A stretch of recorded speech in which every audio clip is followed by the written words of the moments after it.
Strong people don't consider suicide. So let us see why this myth actually exists.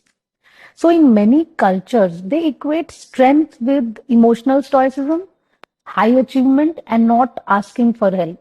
That leads to the belief that people who look put together, successful, or resilient on the outside, they can't be in deep psychological pain.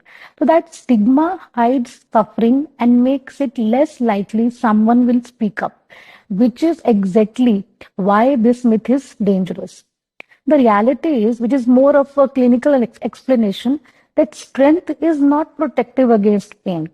Psychological pain like hopelessness, shame, unbearable distress, it can overwhelm anyone, regardless of outward signs of competence or resilience. तो कुछ explanations हैं जो मैं explain करना चाहूंगी. That firstly is high functioning doesn't mean low risk. People with jobs, families, or public success, they can still have major depression, anxiety, or traumatic stress. They may simply be very good at masking symptoms. Secondly, perfectionism and responsibility increases vulnerability. People who see themselves as strong, they often set very high standards, feel intense shame for perceived failures, or fear being a burden, all of which raises suicide risk. Thirdly, ambivalence is very common. Most suicidal people feel torn. Part of them wants relief, a part of them wants to live.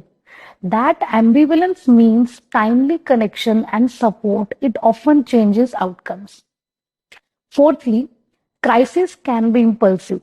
Sometimes people may appear fine and then act quickly during a moment of extreme distress or substance intoxication. So access to means and lack of immediate support, it also increases danger.